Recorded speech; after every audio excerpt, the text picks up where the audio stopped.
le paradoxe de la rotation impose que le pays ne soit un pays fréquentable. Le Burkina n'est pas un pays fréquentable aujourd'hui.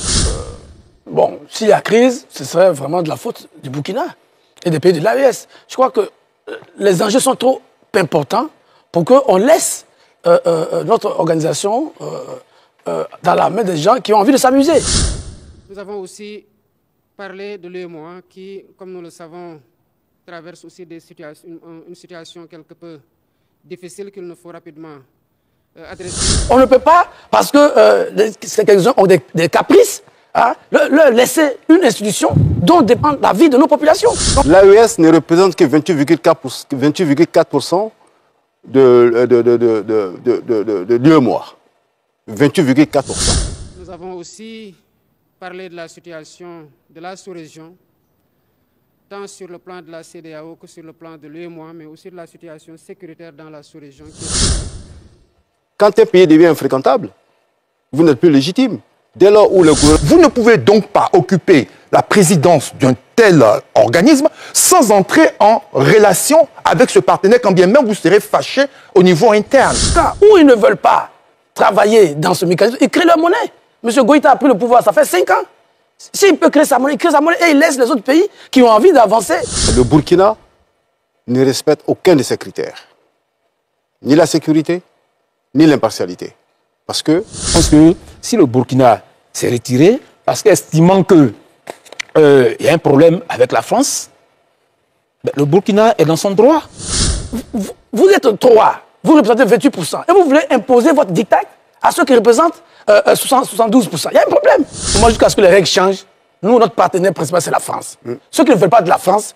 Cette crise qui couve au sein de l'UEMOA. Pour ce qui est de la fameuse incompréhension qui n'engage pas... Il n'y en a pas une?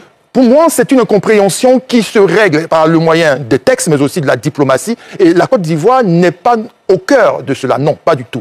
C'est plutôt que le Burkina Faso, qui, selon les dispositions statutaires, devrait se voir occuper la présidence du Conseil des ministres de l'UEMOA, a émis une réserve. La réserve, c'est que ce pays, appuyé de ses alliés de l'AES, dit ne pas vouloir entrer en interaction avec la France. Pourquoi? Il faut bien savoir que l'UEMOA est cette zone-là qui organise et harmonise les politiques économiques et monétaires. Et pour ce qui est de la question monétaire qui appuie la démarche économique, c'est que nous avons en commun une monnaie qui est le franc CFA. Et la France intervient à ce niveau, au niveau de la convertibilité de cette monnaie-là de manière illimitée dans les échanges extérieurs. Alors, vous ne pouvez donc pas occuper la présidence d'un tel organisme sans entrer en relation avec ce partenaire, quand bien même vous serez fâché au niveau interne. Donc, soit on décide de sortir de cette organisation parce qu'on a des positions politiques et stratégiques qui diffèrent, soit on fait preuve de hauteur et de grandeur dans le sens à dire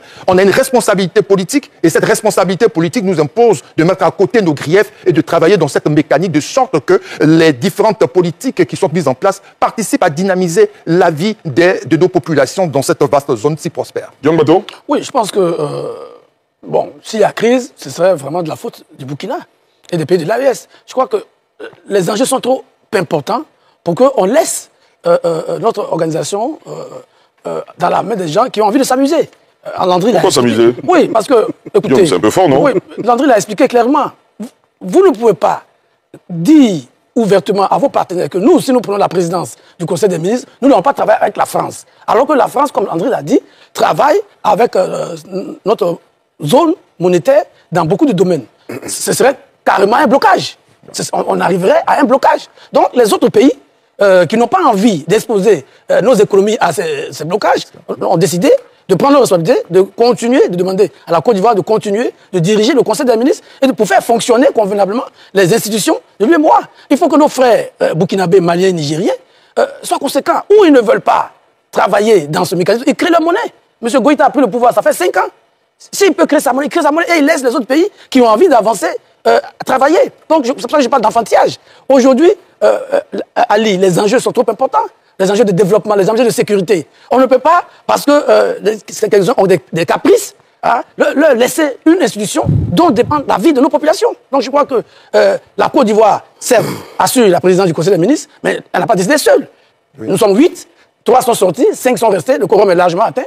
Hein? Et le travail a continué. Le travail a continué jusqu'à ce que le Burkina donne les assurances qu'il n'a pas l'intention d'avoir des attitudes qui pourraient bloquer le fonctionnement régulier de l'institution. S'il revient à de meilleurs sentiments, il n'y a aucun problème. Mais s'il ne revient pas à de meilleurs sentiments, nous avons la responsabilité de protéger la vie de nos populations. Et moi, je soutiens clairement la position des autorités ivoiriens, des autres pays d'ailleurs, qui ont dit, ou bien vous restez dans le cadre tracé par nos textes et par notre institution, ou bien si vous avez d'autres intentions, bon, vous attendez, nous allons continuer de travailler. Ozan Ali, je suis un peu... je ne suis pas embêté, mais je suis un peu... dubitatif. Voilà, parce que les situations qui arrivent font croire que la Côte d'Ivoire a un problème avec le Burkina Faso, malheureusement. Voilà encore une situation où la Côte d'Ivoire, pendant qu'elle assume la présidence du Conseil des ministres, un sujet de mésentente survient et la Côte d'Ivoire doit continuer à assumer cette présidence. Pendant que le Burkina dit, c'est ma période d'assumer la présidence. C'est vrai. Ce qui est dit m'embête, mais on a des instances. Il y a 4 instances. La conférence des chefs d'État et de gouvernement, le Conseil des ministres, la commission bancaire et puis le Conseil régional chargé des épargnes et du marché. Voilà. Et ces institutions peuvent fonctionner. Ne peut-on pas faire l'économie de cette guerre-là et permettre à ces institutions qui sont en interne de fonctionner? Que fait véritablement le pays qui préside le conseil de la conférence qui finance le Conseil des ministres, véritablement? C'est d'endosser ce qui est décidé. C'est vrai qu'il y a la question de la convertibilité, mais toujours est-il que le Burkina, qui ne veut pas interagir avec la France, ne peut aller nulle part, parce que pour l'instant, le Burkina est encore dans notre union monétaire. Et donc, il faut faire l'économie de cette guerre-là. Et on est en train d'opposer, malheureusement, mais quand même, tout de même, on a 3 États. Le Burkina, le Niger et le Mali. Sur 8, c'est pas 0 tout de même. On est d'accord. Donc, il faut qu'on fasse jouer la diplomatie afin d'éviter que nous puissions arriver à, je ne dirais pas un chaos, mais à une situation de véritablement de blocage qui pourrait empêcher le bon fonctionnement de notre institution. Très bien. Khalilou Koulibaly? Oui, alors, Ali, vous savez, la question est importante dès lors où il s'agit donc d'occuper la présidence du Conseil des ministres de l'UEMOA. Alors, cette présidence, je dirais que le poste n'est pas un poste superflu. Oui. C'est un poste où le président, il fait respecter les règles de convergence macroéconomique de la sous-région. Et un de ses rôles aussi consiste à assurer à la présidence une stabilité, une impartialité et une sécurité. Le Burkina ne respecte aucun de ces critères. Ni la sécurité, ni l'impartialité. Parce que le Burkina a une position tranchée vis-à-vis de la France. Alors, tu veux être le président d'un conseil des ministres pour gouverner une monnaie, alors que tu es en conflit avec le pays même qui garantit cette monnaie. Cette situation amène à regarder 3 paradoxes. Le premier paradoxe, c'est le paradoxe de la rotation. Parce que le paradoxe de la rotation impose que le pays ne soit un pays fréquentable. Le Burkina n'est pas un pays fréquentable aujourd'hui. Vous êtes un peu dur, hein? C'est la vérité. C'est votre point de vue, on le respecte. C'est la triste réalité. On respecte votre point de vue, allez-y. L'AES ne représente que 28,4% de l'UEMOA. 28,4%. Alors, vous voulez que les pays majoritaires prennent le risque de confier le bon fonctionnement d'une zone économique et fiscale à un pays qui ne représente que 28%, au risque de faire perdre tout le monde. À une zone, vous voulez dire? À une zone, au risque de faire perdre tout le monde. Donc, deuxièmement, je disais, il y a le paradoxe de la légitimité. Quand un pays devient infréquentable, vous n'êtes plus légitime. Dès lors où les gouvernements eux-mêmes ne sont pas illégitimes. On ne sait même plus pour combien de temps ils vont rester. Et ils ne rassurent plus personne dans la sous-région. D'autant qu'ils sont en conflit avec tous les autres pays membres de l'UEMOA, y compris la Côte d'Ivoire. Donc, la Côte d'Ivoire, en tant que pays responsable, et vu ses engagements donc, dans l'UEMOA, 40% à elle seule, a le droit de regard sur ce qui se passe dans son économie. A le droit de contrôle sur ce qui se passe dans son économie. Parce que le président du Conseil des ministres de l'UEMOA, ce n'est pas un homme superflu. Il prend des décisions et il oriente, il fait obéir les règles de fonctionnement, donc des critères de convergence de l'UEMOA. Pour moi, la Côte d'Ivoire fait bien, pour l'instant, de mettre un stand-by sur cette question-là. Très bien. Barthélémy? Oui, Ali, je vais peut-être me désolidariser de mes co-débatteurs. C'est votre droit? Moi, je pense que c'est un regroupement d'États au nombre de 8 qui fonctionne sur la base des principes, des règles du droit. D'accord? Première question. Après la Côte d'Ivoire, qui doit assumer cette gouvernance-là? C'est bien le Burkina Faso, selon l'article 11 des textes. Alors, si sur les 8 États, si d'abord le Burkina, et puis ensuite le Niger, le Mali, se sont solidaires, qui se retirent, mais ça pose un problème. On ne doit pas dire non, comme ils ne représentent rien, ils représentent juste 28,4%, alors il faut les rejeter. Non. Que disaient les textes au départ? Pourquoi, avant cette réunion du Conseil des ministres, pourquoi le Burkina, pourquoi on n'a pas notifié au Burkina qui n'a pas le droit d'y participer? Alors s'ils en ont le droit, mais ils ont tout à fait le droit aussi de poser les griefs, et ça se discute, ça se négocie, c'est comme ça. Sur le plan diplomatique, c'est possible. Mais dire que, comme ils ne représentent rien, alors on les rejette, moi je m'inscris totalement en faux. Parce que finalement, on parle bien d'union. On parle bien d'union. Quand on parle d'union, c'est qu'on est ensemble. Si un quitte, même, ce n'est plus une union, parce que, au moins, parce que les textes sont déjà baisés. Donc, moi, je pense que si le Burkina s'est retiré, parce qu'estimant qu'il y a un problème avec la France, ben, le Burkina est dans son droit. Être dans son droit ne pas dire forcément qu'on a raison. Être dans son droit ne pas dire forcément qu'on a raison. Mais on pose ses préoccupations et l'ensemble des États devraient pouvoir analyser ça à tête forte, mais ne pas le cracher là-dessus comme ça pour dire s'il ne veut pas rester, qu'il s'en aille. Moi, je pense qu'on est africain. Quand il y a un problème qui se pose, il faut l'analyser. Très bien. Voilà. Guillaume? Oui, bon, je crois qu'on ne s'est pas peut-être bien fait comprendre. Personne n'a dit que le Burkina et les autres ne représentent rien. Khalilou a bien dit, 28%, on n'a pas dit que c'est rien. Mais ce que nous disons, ce que moi je dis, par contre, c'est que, alors, pas des textes, mais il faut prendre tous les textes. Il ne faut pas prendre seulement le texte qui concerne la rotation. Ouais. Il y a d'autres règles de fonctionnement et le Burkina a l'obligation, juste à ce qu'il quitte la zone, l'obligation de se conformer à toutes les règles. Ouais. Voilà, parce que nous sommes africains, que nous devons toujours prendre les choses à l'envers. Vous êtes 3, vous représentez 28%, et vous voulez imposer votre diktat à ceux qui représentent 72%. Il y a un problème. Je crois qu'il faut que les Africains, nous soyons conséquents. Nos amis de l'AES, s'ils ne veulent pas travailler avec la France, alors que nous avons des engagements pris avec la France dans le cadre de notre monnaie, ils créent leur monnaie. C'est plus simple pour tout le monde. Mais vous ne pouvez pas être dans un système, quand une partie des textes vous arrange, vous la brandissez, et le reste, vous ne pouvez pas respecter. Non. Je dis, les enjeux sont trop importants. Nos pays font face à beaucoup de défis climatiques, sécuritaires, politiques, etc., etc. Vous n'allez pas vivre, nous, on ne veut pas... Là, pour le moment, jusqu'à ce que les règles changent, nous, notre partenaire principal, c'est la France. Ceux qui ne veulent pas de la France, ils créent leur monnaie. S'ils n'ont pas les moyens de créer leur monnaie pour le moment, ils se plient aux règles qui existent et on avance. Quelqu'un a dit qu'on peut aller au chaos, on n'ira pas au chaos. On a bien vu que la réunion a continué.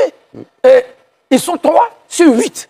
Mais bon, c'est pas mon frère Yacinthe qui a fait beaucoup de syndicalisme. La question du quorum. Je vais rien t'apprendre. D'accord, très bien. Et le pays peut les rejoindre aussi, ils peuvent être 4. Bon, qui les rejoint on vous a bien compris, Guillaume. On vous a bien compris, Guillaume. Professeur? Ali, je ferai juste expliquer quelque chose et puis je m'arrête là. Allez-y. Alors, le corps humain avait un jour besoin d'une gouvernance. Les yeux, de par leur posture, disent que c'est nous. L'estomac, chacun a démontré sa capacité. Le cœur, c'est moi qui envoie le sang. Sans moi, vous ne pouvez pas. Vous pouvez imaginer les reins, c'est moi qui nettoie. Et puis, excusez-moi de l'expression, l'anus dit, je veux gouverner. Tout le monde a commencé à rire. Qui es-tu? Tu pues, tu veux gouverner, qu'est-ce que vas-tu faire? Est-ce que toi, tu peux? Tu n'es rien. C'est moi le cœur. C'est moi les reins. C'est moi. Les grands organes se sont présentés. Et l'anus n'a rien dit. Ils ont mangé, ils ont bu. Et puis l'anus s'est fermé. Ali, imaginez-vous ce qui va se passer. Les yeux ont commencé à avoir mal, les oreilles n'entendent plus, la tête, tout a commencé à chauffer le corps humain. Pour ainsi dire, tout le monde est important. Voilà. Tout le monde a son importance. Donc, les États ne sont pas un corps humain, certes. Mais je voulais simplement donner cette image pour qu'on puisse voir comment régler les problèmes. On peut régler les problèmes. C'est bien comme ça d'avoir quelques images, souvent, surtout que le professeur Simplicio Dédian n'est plus très présent sur nos plateaux, qui est très réclamé par nos téléspectateurs. Landry? Alors, Ali, je voudrais que l'on puisse regarder la question avec un panorama beaucoup plus large et profond.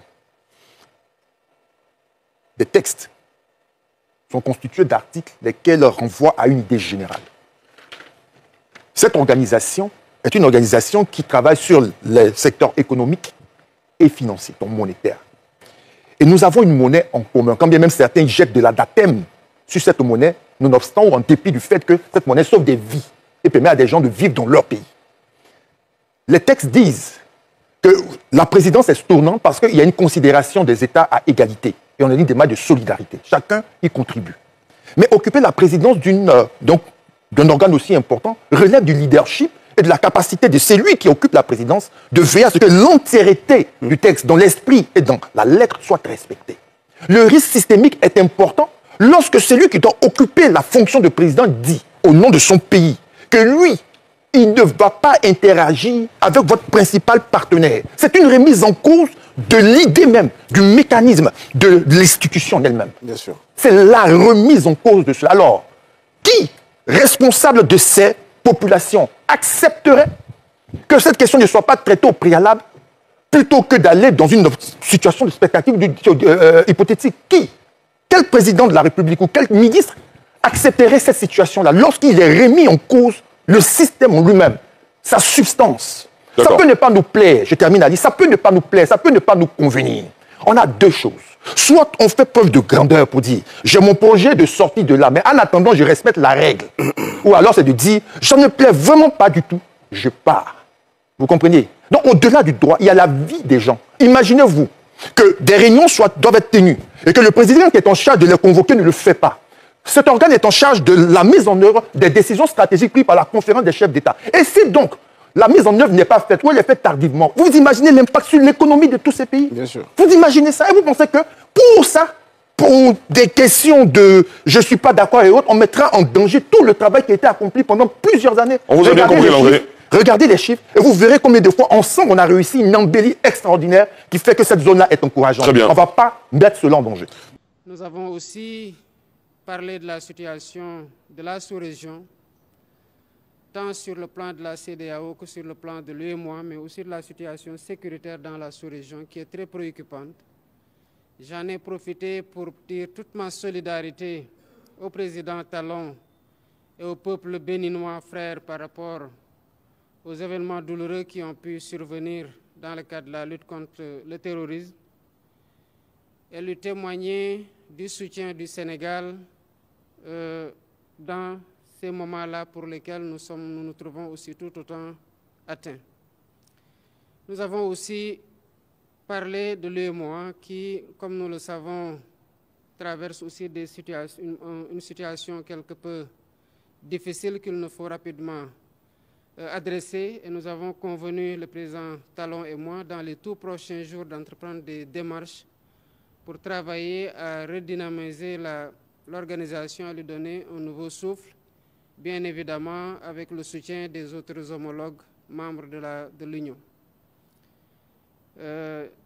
La CEDEAO, nous en revenons il n'y a pas longtemps d'un sommet qui a été quand même un moment d'échange constructif entre les chefs d'État. Et j'ai rappelé tout à l'heure au président Talon tout l'intérêt des sujets que nous avons évoqués et les défis qui s'imposent à l'organisation qui doit, comme dans le cadre de l'UEMOA aussi, évidemment se réformer pour être à mieux même de prendre les défis de notre époque.